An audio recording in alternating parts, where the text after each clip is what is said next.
자, 오늘 신명기 강해 시리즈 24번째 전방위적인 은혜라는 제목으로 하나님 말씀을 전하도록 하겠습니다.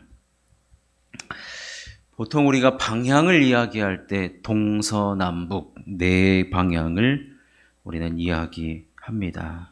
또 때로는 거기다가 또 4개를 더해서 8개 아니면 12개 아니면 16개로 나뉘어서 방향을 말하기도 합니다. 오늘 설교 제목에 전방위적이라는 말을 제가 썼는데 이 말은 모든 방향을 뜻하는 겁니다. 즉 사방에서 하나님의 은혜가, 하나님의 복이 하나님의 백성을 향해 오고 있는 거예요. 이걸 바로 전방위적 은혜라는 거예요. 전방위적 은혜. 오늘 본문을 보니까 하나님의 은혜와 그 복이 전방위적으로 하나님의 백성에게 또 신앙의 공동체를 향하여 있음을 보게 됩니다. 10절과 11절 말씀 우리 함께 읽겠습니다. 시작. 내 하나님 여호와께서 내 조상 아브라함과 이삭과 야곱을 향하여 내게 주리라 맹세하신 땅으로 너를 들어가게 하시고 내가 건축하지 아니한 크고 아름다운 성읍을 얻게 하시며 내가 채우지 아니한 아름다운 물건이 가득한 집을 얻게 하시며 내가 파지 아니한 우물을 차지하게 하시며 내가 심지 아니한 포도원과 감람나무를 차지하게 하사 내게 배불리 먹게 하실 때에. 여러분, 어떻게 이런 일이 벌어질 수 있습니까? 요즘 말로 치면 불로소득에 세무서에서 조사 나올 수 있습니다. 아니, 내가 짓지도 않는 집에서 살아요. 내가 파지도 않는 11절에 보니까 내가 채우지 아니한 아름다운 물건이 우리 집에 가득가득합니다. 냉장고를 열어보면 먹을 것이 가득하고 부족한 것이 하나도 없는 거예요. 또한 그것뿐이겠습니까? 내가 파지한 우물, 물이 샘솟아요. 그리고 내가 심지 아니한 포도원과 감람나무를 차지하게 해주고 배불리 먹여주신다는 거예요. 여러분, 여기서 우리가 한 게 뭐가 있습니까? 아무것도 없어요. 야, 어떻게 이런 일이 벌어질 수 있을까요? 여러분, 요즘 말로 치면 요즘 사람들이 가장 원하는 게 뭡니까? 요즘 젊은 사람들이 가장 원하는 거, 젊은 사람들뿐만 아니라 우리 모두가 원하는 건 뭐 적게 이루고 돈 많이 버는 거 아닙니까? 시급 100원 더 주는 대로 가기 마련이에요. 어쩔 수 없어요. 여러분, 일하지도 않았는데 집을 얻어요. 일하지도 않았는데 아름다운 물건이 집에 가득가득합니다. 여러분, 세상에 공짜가 있습니까? 제가 몇 년 안 살아봤는데 제가 살아본 세상은 세상에 공짜는 없다는 거예요. 공짜가 있는 곳이면 좀 알려주십시오. 예배 끝나고 달려가고 싶습니다. 여러분, 이런 걸 일컬어서 전방위적 은혜라는 거예요. 전방위적 은혜. 아니, 하나님은 그럼 왜 자기의 백성과 자기의 공동체에게 왜 땅을 주고 집을 주고 물건을 주고 우물을 주고 포도원과 감람나무 먹을 것을 주신단 말입니까? 여러분, 이 말은 뭐예요? 하나님은요, 하나님 자신의 백성에게 모든 걸 주기를 원하시는 하나님이라는 거예요. 모든 걸 주기를 원하는 거예요. 이 땅에서 우리가 상상할 수 없는 그런 일이 벌어진다는 것인데, 그럼 하나님께서 그래서 24절을 보시면 여호와께서 우리에게 이 모든 규례를 지키라 명령하셨으니 이는 우리가 우리 하나님 여호와를 경외하여 항상 복을 누리게 하기 위하심이에요. 뭐라고요? 항상 복을 누리기 위하여. 항상. 여러분, 우리 하나님 멋있지 않습니까? 내 백성은 항상 복을 누려야 된다는 거예요. 내 백성은 항상 복을 누려야 된다는 거예요. 그래서 하나님은 전방위적인 온 사방에서 은혜와 복이 하나님의 백성과 하나님의 공동체를 향하여서 달려오고 있다는 것입니다. 자, 여러분 근데요, 하나님에게도 공짜가 없다는 사실이에요. 여러분, 하나님에게도 공짜가 없어요. 그럼 우리가 이런 전방위적인 은혜와 항상 복을 누리기 위해서는 우리가 해야 할 것이 있다는 것. 우리가 해야 할 것이 있다는 것. 첫 번째로는 12절에 나옵니다. 12절에. 조심하여 잊지 말라는 거예요. 잊지 말라는 겁니다. 12절 말씀에 너는 조심하여 너를 애굽 땅 종되었던 집에서 인도하여 내신 여호와를 잊지 말고 아마 구약 5권 창세기, 출애굽기, 레위기, 민수기, 신명기를 일컬어서 모세오경이라고 하잖아요.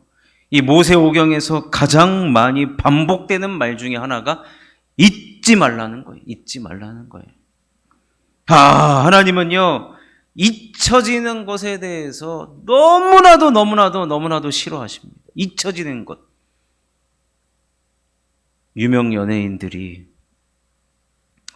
여러분 가수 이용 씨 아십니까? 이용. 지금도 기억하고 이용. 그 이용 씨가 제가 예전에 사역했던 교회에 왔는데, 자기는 잊혀지는 게 너무 두렵대요. 잊혀지는 게 지옥에 가는 것과 같은 느낌. 그런데 10월 31일만 되면, 10월 31일까지 있어요? 30일까지 있나? 10월 31일 날 되면은 무슨 노래가 흘러나와요? 10월의 마지막. 그래서 자기는 1년 내내 죽어 있다가 부활한다는 걸. 그동안 11개월을 잊혀지고 11개월 놀다가 10월 한 20일부터 찾는데요, 자기를. 근데 11월 1일 되면 또 사라진대요. 사람도 잊혀지는 것이 너무 괴로운데, 근데 우리 하나님은요, 자신의 잊혀짐에 대해서 누구보다도 많이 경험을 하셨습니다. 특별히 이스라엘 백성들을 출애굽을 시켰단 말이에요. 근데 그 출애굽을 경험했던, 눈앞에서 시퍼렇게 하나님께서 역사하셨던 그 출애굽을 몸소 경험했던 그 출애굽 1세대들이 하나님을 잊고 지금 가나안 땅에 들어가는 사람이 한 사람도 없어요. 심지어 모세도 못 들어갔어요. 그만큼 우리 죄성을 가진 사람들이 갖고 있는 가장 큰 특징은 무엇이냐면 하나님을 잊는 것이, 하나님을 잊어버리는 것. 그래서 그들은 다 광야에서 죽었잖아요. 다 죽었어요. 하나님 가슴 아프시죠. 그래서 제발 이제 가나안 들어가는 그 출애굽 2세대들을 앞에다 놓고 모세가 말하기를 잊으면 안 된다는 거예요. 제발 잊지 말라는.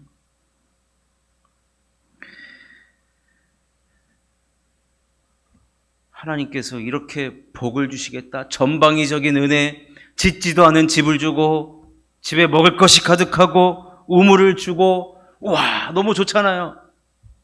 그렇게 해서라도 잊지 말라는 거예요. 집을 볼 때마다 하나님을 기억하라는 것이고, 먹을 때마다 하나님을 기억하라는 것이고, 물을 마실 때마다 하나님을 기억하라는 거예요. 잊지 말라는 거예요. 잊지 말라는 거. 그래야 어떤 일이 벌어집니까? 복을 누리며 살아가기 때문에 그래요. 그럼 반대로 하나님을 잊으면 어떻게 돼요? 빈털터리 거지 같은 인생 살 수밖에 없다는 거예요. 이집트에서 이스라엘 백성들이 신분이 무엇이었습니까? 바로의 종이에요. 종은 자신의 의견을 낼 수가 없어요. 구속당했습니다. 결박당했습니다. 늘 고역을 당했어요. 그들은 복이라는 것을 상상을 해본 적이 없어요. 그렇기 때문에 조심하여 잊지 말라라는 거예요. 자, 두 번째는 하나님을 경외하라는 겁니다. 13절 말씀을 보면 내 하나님 여호와를 경외하며 그를 섬기며 그의 이름으로 맹세할 것이니라. 경외하래요. 이 경외하라는 말은 계속해서 반복되는데 원래는 하나님께서 이스라엘 백성들을 호렙산 앞에다 놓고 직접 음성을 들려주셨는데 이스라엘 백성들이 장로들이 그것을 듣고서 벌벌벌 떨고 오금이 저리니까 아이고 모세가 듣고서 우리들에게 대신 전해 주십시오. 오케이. 그러면 백성들이 이제부터 하나님 말씀을 간접적으로 들을 것인데 그럼 간접적으로 듣는 자가 어떤 마음과 태도를 가져야 되느냐? 여호와를 경외하는 마음이 늘 있어야 된다는 거예요. 항상 평생토록 있어야 한다는 겁니다. 이 말은 무겁게 여기라는 거예요. 무겁게. 그러면서 지금 맹세하래요. 13절 마지막 부분에 맹세, 어떤 걸 맹세하느냐? 14절에 등장합니다. 14절에 너희는 다른 신들 곧 내 사면에 있는 백성의 신들을 따르지 말라. 너희 중에 계신 너희 하나님 여호와는 질투하시는 하나님인즉 너희 하나님 여호와께서 내게 진노하사 너를 지면에서 멸절시킬까 두려워하노라. 다른 신들, 내 사면에 있는 사방이 신이라는 거예요. 그것을 섬기지 말라는 거예요. 우리 하나님은 질투하는 하나님이라. 그래서 꼭 우리는 하나님을 경외해야 됩니다. 눈에 보이는 가짜 신에 현혹되지 말고 하나님 말씀을 경외하는 삶을 살아가라는 것입니다. 세 번째로는 하나님을 시험하지 말라는 거예요. 시험하지 말라. 그러면서 모세가 한 사건을 끄집어냅니다. 그 사건은 40년도 더 된 사건이에요. 그게 뭐냐면 마사에서 물이 없자 이스라엘 백성들이 하나님과 모세를 향하여서 원망과 불평을 일삼았던 그 사건입니다. 이 사건 당사자가 모세 아니었습니까? 얼마나 사람들이 손가락질을 하며 또 입술과 마음의 행동으로 불평불만을 하든지 모세가 그 모습을 똑똑히 기억하는데 그것은 마치 하나님과 다투는 모습이었다는 거예요. 하나님과 다투는 모습. 절대로 하나님의 백성은 하나님과 다투어서는 안 된다는 거예요.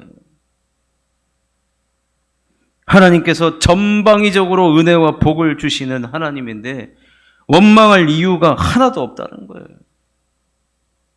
여러분, 다툰다는 것은요, 여러분, 싸움이잖아요. 다툰다는 건 싸움인데, 여러분, 격투기 선수하고 제가 싸움이 되겠습니까? 제가 괜히 격투기 선수하고, 이 말은 뭐예요? 이스라엘 백성들이 하나님을 끌어내려서 만만하게 여겼다는 거예요. 싸움의 대상이 안 되는데 싸움의 대상으로 만들어버렸다는 얘기예요. 모세는 이스라엘 백성들이 어디까지 참 밑바닥을 보인 거거든요. 죄인의 이 밑바닥이 뭐냐? 하나님을 자기의 수준으로 끌어다 놓고 여러분 다툰다, 싸운다는 것은 내가 여러분 이길 만한 상대니까 여러분 싸울 겁니다. 이거 무슨 올림픽 무대도 아니고. 이게 너무나도 무서운 죄성을 지금 이야기하고 있는 것입니다.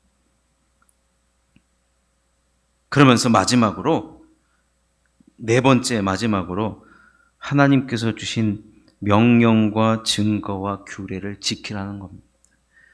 하나님과 싸우지 말고 시험하지 말고 대들지 말고 뭐 하라고요? 하나님께서 주신 명령과 증거와 규례를 지키라는 거예요. 자, 21절과 23절에 이야기하고 있는데 한번 이것은 다 같이 읽어보겠습니다. 21절에서 23절입니다. 시작. 너는 내 아들에게 이르기를 우리가 옛적에 애굽에서 바로의 종이 되었더니 여호와께서 권능의 손으로 우리를 애굽에서 인도하여 내셨나니 곧 여호와께서 우리의 목전에서 크고 두려운 이적과 기사를 애굽과 바로와 그의 온 집에 베푸시고 우리 조상들에게 맹세하신 땅을 우리에게 주어 들어가게 하시려고 우리를 거기서 인도하여 내시고 하나님이 누구신지를 제대로 알으라는 얘기예요. 하나님께서 우리를 위해 하신 일, 그 일을 먼저 알아야 된다는 얘기예요. 나뿐만 아니라, 나 당대뿐만 아니라 내 아들, 즉 우리 자손들에게 계속 전수해야 하는 절대 불변의 진리라는 거예요. 이거는 시대가 가도 변하지 않는 진리 중에 진리라는 거예요. 핵심은 이것입니다.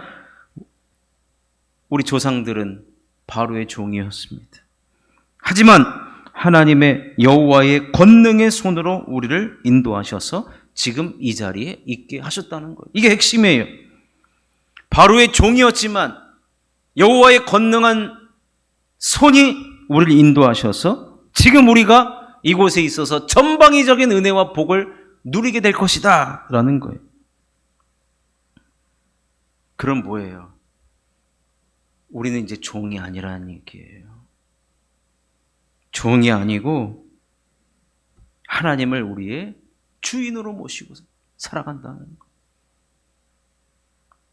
그 하나님이 주신 명령과 증거와 규례는 이집트에서 우리가 짐을 지었던 조상들이 그 무거운 고역을 지었을 그 무거운 것보다도 훨씬 쉽다는 거예요. 바로의 종으로 살아갈 때와는 차원이 다르다라는 것. 그러니 얼마든지 우리는 기쁨으로 자유한 마음으로 하나님 말씀과 명령과 증거와 규례를 얼마든지 지켜나갈 수 있다는 거예요. 어려운 걸 하라는 얘기가 아니에요. 기쁜 마음으로, 자발적인 마음으로 충분히 뭐라 그러냐면 존경하는 재판장님 그런단 말이에요.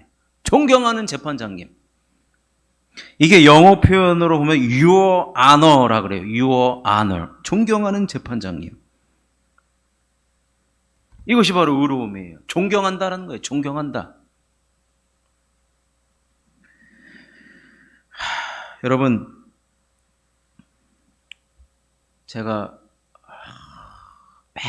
맨 처음 전도사 시절에 그 말레이시아로 선교를 갔어요. 근데 갔던 그 말레이시아 소수 민족이 이반족이라고, 이반족인데요.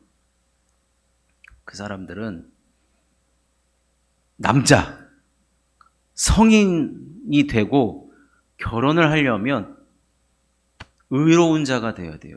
여기로서 말하면 존경받는 자가 되어야 돼요. 근데 존경받는 자는 행동으로 보여져야 되는데 그 행동이 뭐냐면 옆마을 가가지고요. 옆마을의 남자의 목을 가지고 와야 돼요. 그게 그 사람들의 Your Honor, 의로움이에요. 의로움. 이게 언제까지 있었느냐? 무려 1970년대까지 있었어요. 70년대. 그래가지고 하도 정글 안에서 살기 때문에 그 사람들이 그런 삶을 살아가는지를 몰랐는데 어쨌든 이제 뭐 점점 문명화가 되니까 알려지게 됐는데 그래가지고 그 사람들의 집 앞에 가면요. 그게 이제 1970년대부터 없어졌어요. 다른 걸로 대체가 됐어요. 왜냐하면 그것이 이제 국제사회에 알려지게 됐거든요. 그래서 이제 말레이시아 정부에 압박을 하고 말레이시아 정부에서 그거 안 하면 우리가 도로 놔주고 우리가 학교 지어주고 전기 들어가게 해주겠다고 하니까 그때부터 안 했어요. 근데 그 이전에 결혼했던 사람들 집 앞에 들어가는 대문 위에 뭐가 있느냐? 저희한테 자랑을 하는 거예요.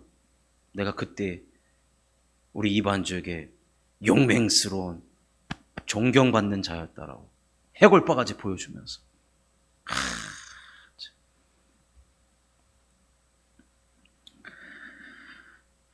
이게 그들의 의로움이었거든요. 그들의 의로움, 그들의 남자다움, 그들의 존경받는 자. 근데 오늘 모세가 우리 그리스도인, 지금으로만 우리 그리스도인, 하나님의 선택받은 백성의 의로움, 그것이 뭐냐? 하나님의 명령을 우리 하나님 여호와 앞에서 삼가 지키면, 말씀에 순종하는 자가 우리의 의로움이라는 거예요. 여러분, 사실 생각해 보십시오. 방금 전까지 이스라엘 백성들은 마사에서 하나님과 다투었어. 하나님을 자기 수준보다 이하로 내려놔 놓고 하나님을 막 두들겨 팼어요. 누가 봐도 의로운 사람이라고 할 수 없는데, 그런데 오늘 모세가 뭐라고 설교하고 있냐면, 하나님의 말씀에 순종하면 그것으로 인하여서 우리가 의로운 자가 된다는 거예요. 이거는요, 죄인인 우리들에게 사실은 어울리지 않는 단어예요. 바로의 종에서 430년 동안 종노릇 하던 자들에게 의로움이라는 단어는 전혀 생각할 수도 없는. 그런데 모세가 뭐라고 이야기하냐면, 저는 그래서 이 신명기가 지금 가나안을 들어가기 직전에 이스라엘 백성들에게 무슨 교육을 시키냐면, 우리로 얘기하면 당신들은 지금 가나안에 들어가는 당신들은 선진국 시민입니다. 이걸로 얘기하는 건데, 우리가 말하는 선진국과 차원이 다르죠. 차원이 다릅니다. 이건 제가 누구를 비하하거나 뭐 누구를 무시하거나 하려는 얘기가 아니에요. 그냥 제가 들은 얘기를 하는 겁니다. 제가 대만에 갔다 왔잖아요. 근데 전 세계에 우리는 화교라는 말 들었잖아요. 화교.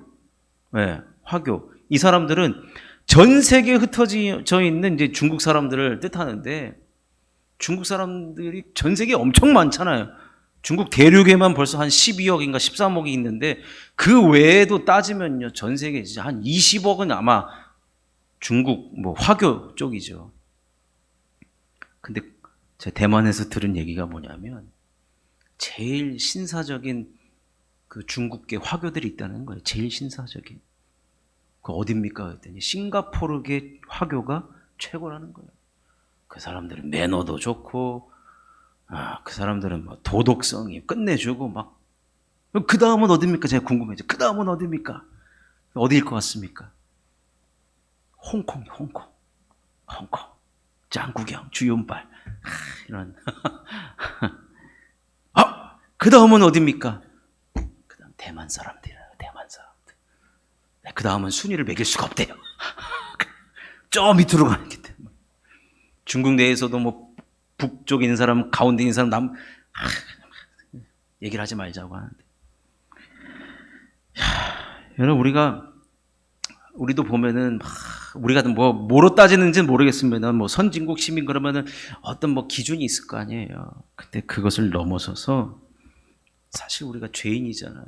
우리의 신분은 원래 바로의 종이었어요. 내 집을 상상할 수도 없어요. 내 집에 먹을 것이 있다. 내 집에 우물이 있다. 내 집에 포도원과 감람나무가 있다. 생각해 본 적도 없었던 우리의 인생이 광야 생활 40년을 지나고 하나님 말씀에 순종하면 하나님 약속하신 땅에 들어가고 집과 먹을 것과 살 것을 풍부하게 해주고 복을 주시고, 또 뭐예요? 항상 복이 전방위적으로 우리들에게 은혜와 복이 있다라는 거예요. 누가 봐도 여러분, 근데 이것은요, 벼락부자가 된 케이스가 아니에요. 벼락부자가 된 케이스가 아니에요. 왜요? 40년의 광야 생활을 거쳤기 때문에 그래요. 그래서 신명기에서 이전에 우리가 봤잖아요. 하나님은 큰 하나님이고, 이스라엘 백성들은 뭐라고 했어요? 큰 나라의 백성이라고 했어요. 큰 나라의 백성. 반복되는 말이지만 우리가 가나안에 들어갔을 때 가나안은 우리는 주인의 신분으로 들어가게 됩니다. 마치 레드카펫이 딱 깔려져가지고 우리가 원래 그 집의 주인인 것 양 그 땅의 주인의 모습으로 들어간다는 얘기예요.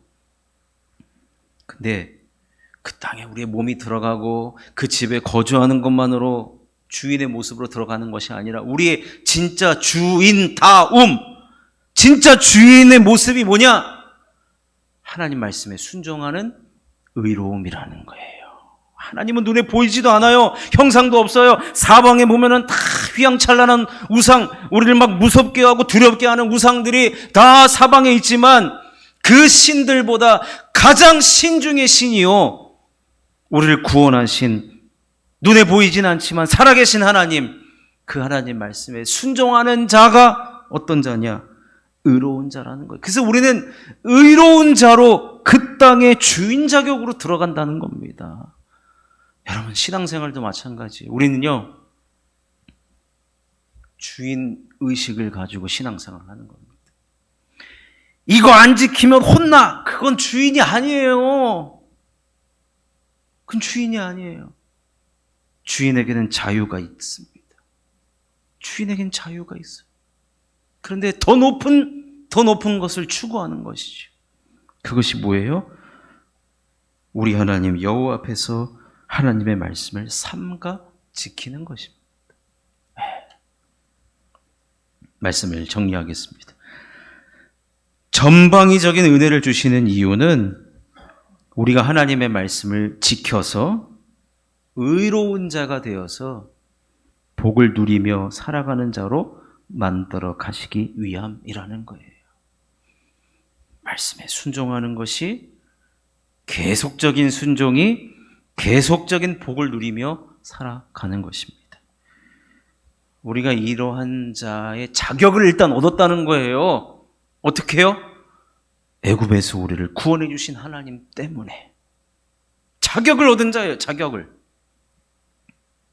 그렇기 때문에 자격을 얻은 자는 자유를 가졌다고 해서 방종하면 안 됩니다. 내 맘대로 막 살아가는 인생이 아니라 하나님을 알고 하나님을 경외하며 말씀에 순종하며 의로운 자로 항상 복을 누리는 자로 살아가야 한다는 것입니다. 그러니까 여러분, 기독교가 얼마나 고차원이에요. 고차원.